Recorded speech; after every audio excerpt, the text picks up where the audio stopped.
Hello friends, MG biology point में आपका फिर से स्वागत है। Welcome to MG biology point.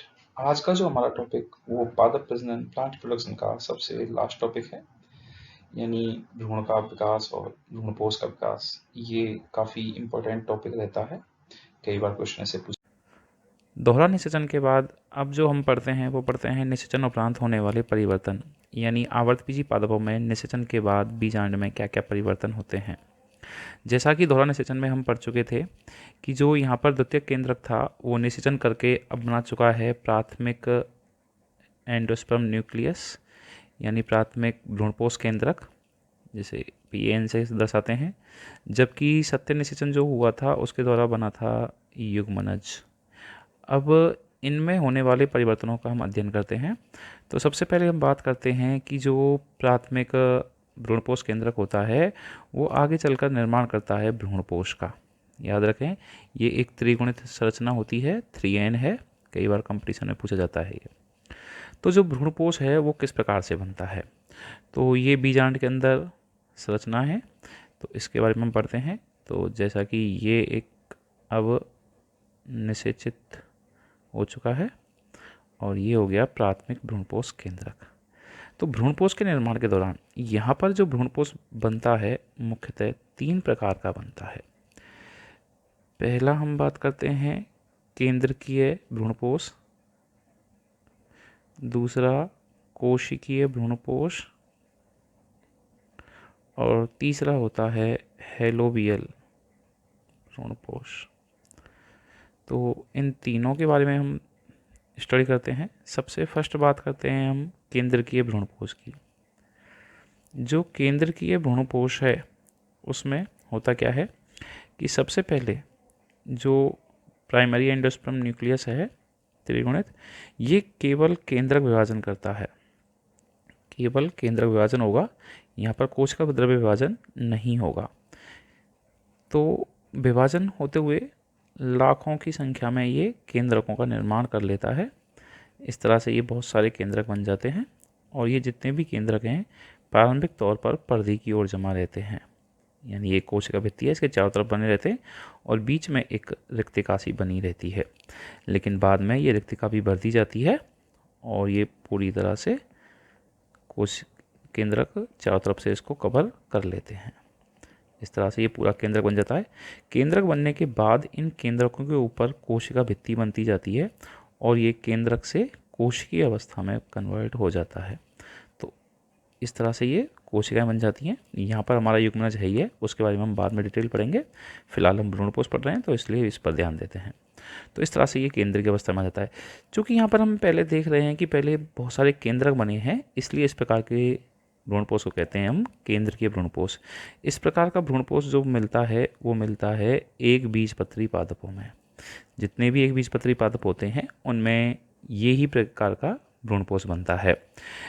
इसके अलावा अगर हम बात करें नारियल की, नारियल आपने सबने देखा है। एक कच्चे नारियल में आपने देखा होगा कि उसमें अंदर लिक्विड भरा होता है, यानी द्रव होता है। वो जो द्रव होता है वो भी भ्रूणपोष ही होता है, तो वो तरल भ्रूणपोष होता है।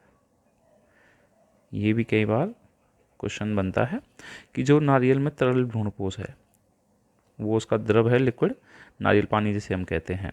तो ये भी एक केंद्र के भ्रूणपोष में आता है, तरल भ्रूणपोष है। दूसरे प्रकार का भ्रूणपोष हम बात करें कोशिकीय भ्रूणपोष। जो कोशिकीय भ्रूणपोष होता है वो खास तौर से द्विबीजपत्री पादपों में रहता है। जितने भी द्विबीजपत्री पादप हैं वो द्विबीजपत्री पादपों में जो भ्रूणपोष बनता है वो बनता है कोशिकीय भ्रूणपोष। तो इसमें होता क्या है कि इसमें जो ये प्राथमिक भ्रूणपोष केंद्रक है, ये जब केंद्रक विभाजन करता है और 2 केंद्रक बनते हैं तो साथ में कोशिका द्रव्य का विभाजन भी हो जाता है। ये यूं होना चाहिए। तो केंद्रक विभाजन के साथ साथ कोशिका द्रव्य का विभाजन हो गया, तो इसलिए ये कोशिकीय अवस्था में साथ के साथ में बनता जाता है। फिर वही इस तरह से केंद्रक विभाजन के साथ साथ कोशिका द्रव्य का विभाजन भी होता रहेगा। इसलिए इस प्रकार के भ्रूणपोष को कहेंगे हम कोशिकीय भ्रूणपोष। तो यहाँ पर कोशिकाएं साथ में बन रही हैं क्योंकि केंद्र विभाजन के साथ साथ कोशिका द्रव्य का विभाजन भी हो रहा है। तो इस प्रकार का भ्रूणपोष कहलाता है कोशिकीय भ्रूणपोष। जबकि तीसरा जो होता है हेलोवियल, ये केवल हेलोवियल फैमिली में ही पाया जाता है, इसलिए इसका नाम भी हेलोवियल ही रखा गया है। इसमें क्या होता है, इसमें केंद्रकीय और कोशिकीय दोनों का ही मिश्रण होता है। मीन्स जैसे ये हो गया, ये अब हो गया प्राथमिक भ्रूणपोष केंद्रक। तो इसमें पहला विभाजन जो हुआ उसमें 2 केंद्रक बने।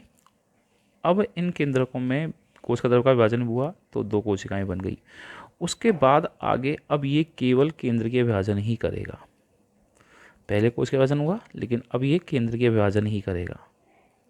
तो इस तरह से इसमें पहला विभाजन कोशिकीय हो गया, उसके बाद केंद्रीय विभाजन हुए हैं, तो ये दोनों का मिश्रण कहलाता है। तो ये एक अलग से ही चलता है जिसे कहते हैं हम हेलोवियल। तो इस तरह से हम देखेंगे कि जो प्राथमिक भ्रूणपोष केंद्रक है वो आगे चलकर, ये प्राथमिक भ्रूणपोष केंद्रक था जो आगे चलकर कन्वर्ट हो चुका है भ्रूणपोष में। तो ये कन्वर्ट हो चुका है पूरा भ्रूणपोष में, तो इस तरह से भ्रूणपोष बन जाता है। तो ये पहला परिवर्तन जो भ्रूणपोष बनता है।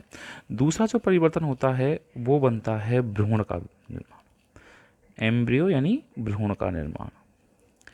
भ्रूण का निर्माण जो होता है वो सत्यनिषेचन से जो युग्मनज बना था, ये द्विगुणित जो युग्मनज है, इस द्विगुणित युग्मनज से भ्रूण का विकास होता है। जैसे कि मैं आपको बता दूं, ये इस तरह से था, ये युग्मनज कोशिका हो गई।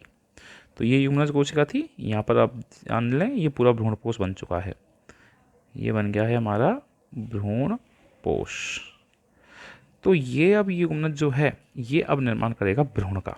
तो ये भ्रूण का निर्माण कैसे करता है, तो सबसे पहले अब मैं इसको केवल भ्रूण की ही बात करूँगा। तो युग्मनज को लेते हैं हम केवल, ये युग्मनज है द्विगुणित, इसका केंद्र हो गया। तो ये जो युग्मनज है अब एक समसूत्री विभाजन करता है और 2 कोशिकाओं का निर्माण कर लेता है।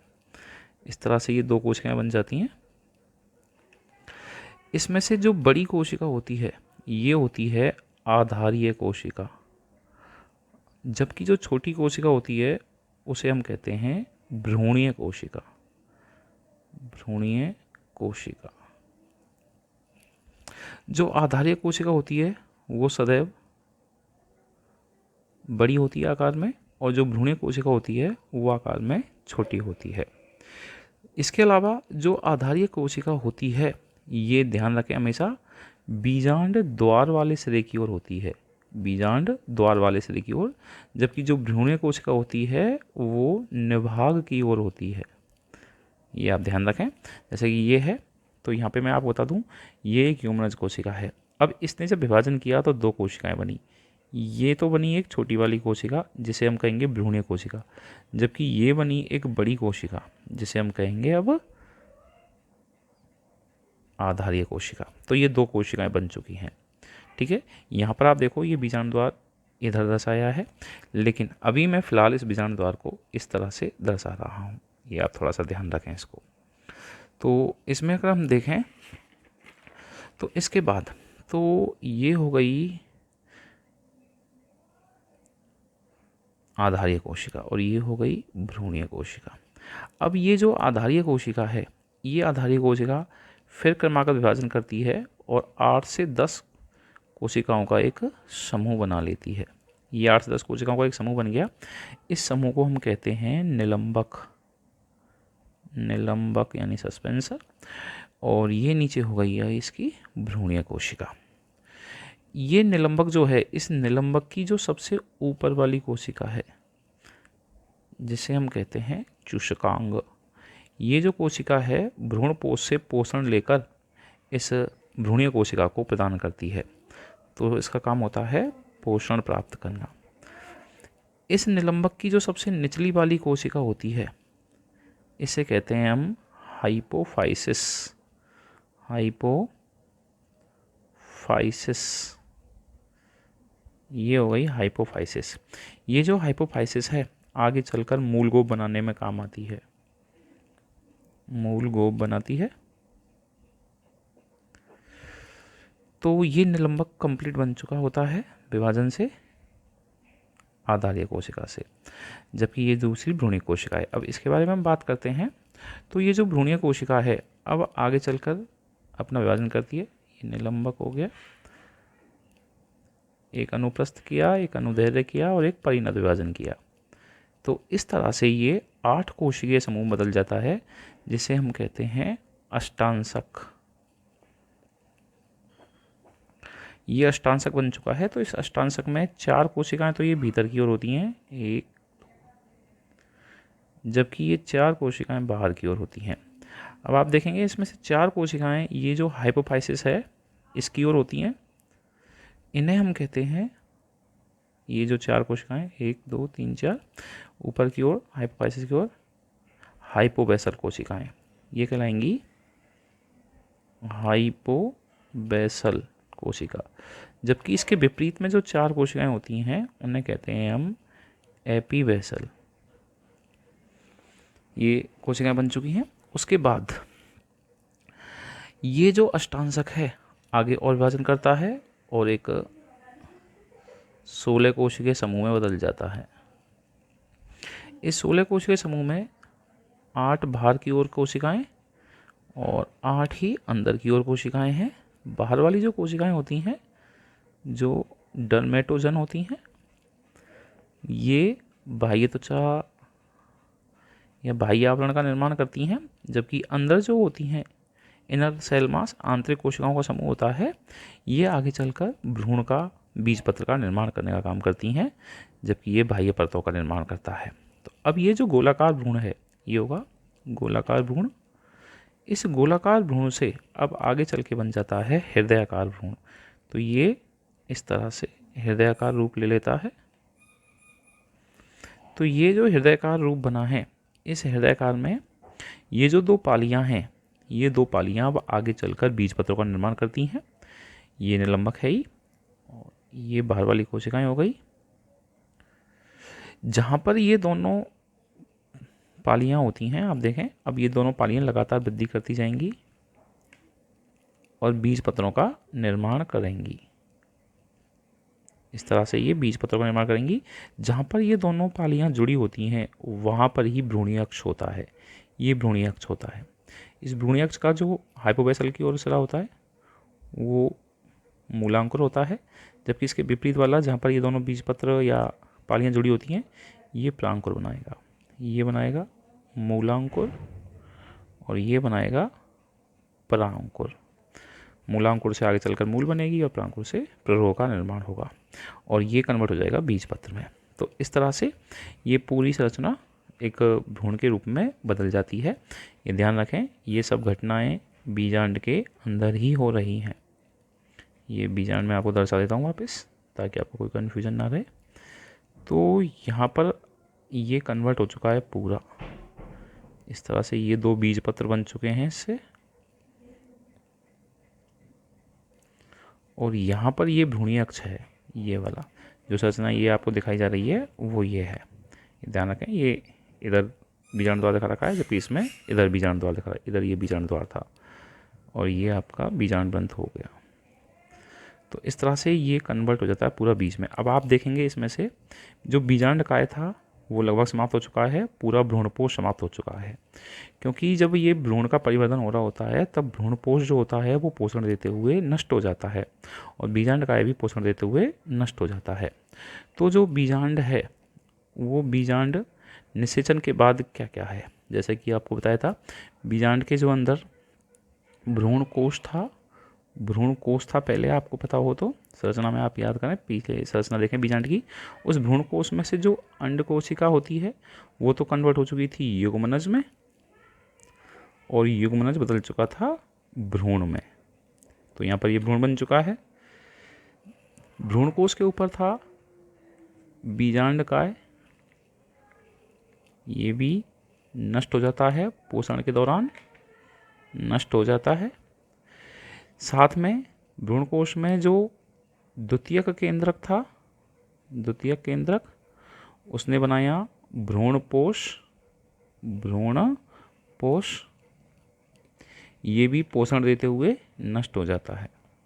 तो बीजांडकाय और द्वितीयक केंद्रक से बना हुआ भ्रूणपोष दोनों ही भ्रूणों को पोषण देते हैं और दोनों ही नष्ट हो जाते हैं। इसके अलावा जो थे बीजावरण, ये जो बनते हैं बीज के आवरण, ये बीजांड के ऊपर जो अध्यावरण थे उन अध्यावरण से बनते हैं। अध्यावरण जो होते हैं वो बीज का आवरण बना लेते हैं। बीज के आवरण बीज की संरचना में आप पढ़ेंगे तो ये बीजांड के जो अध्यावरण थे उससे बन जाते हैं। बीजांड द्वार जो होता है वो बीजांड द्वार अभी भी एक छिद्र के रूप में शेष रहता है। ये बीज के अंकुरण में काम आएगा। बीज की संरचना में ये भी टॉपिक आप पढ़ें तो ये छिद्र जो होता है यहाँ पे अभी भी शेष रह जाता है। तो इस तरह से ये सभी परिवर्तन आते हैं। पर आप याद रखें जो एक बीजपत्री पादप होते हैं उन एक बीजपत्री पादपों में भ्रूणपोष नष्ट नहीं होता, भ्रूणपोष शेष बचा रहता है, इसलिए उन बीजों को भ्रूणपोषी बीज कहते हैं। भ्रूणपोषी जितने भी एक बीजपत्री होते हैं उनमें भ्रूणपोष नष्ट नहीं होता, शेष बचा रहता है। साथ ही जो काली मिर्च होती है, काली मिर्च, उसमें बीजांडकाय भी नष्ट नहीं होता, तो वहाँ पर बीजांडकाय भी शेष रहता है। जैसे मैं बताया था बीजांडकाय नष्ट हो जाता है, लेकिन काली मिर्च में ये नष्ट नहीं हो पाता। इस प्रकार के बीज जो होते हैं वो कहलाते हैं परिभ्रूणपोषी। परिभ्रूणपोषी। और जितने भी द्विबीजपत्री होते हैं उनमें ये नष्ट हो ही जाता है, भ्रूणपोष जो होता है वो नष्ट हो जाता है, इसलिए वो कहलाते हैं अभ्रूणपोषी, क्योंकि उनमें भ्रूणपोष नहीं होता। तो इस तरह से ये सब परिवर्तन निषेचन के बाद जो हुए हैं सब आपको बता दिए गए हैं। तो ये निषेचन के बाद होने वाले परिवर्तन।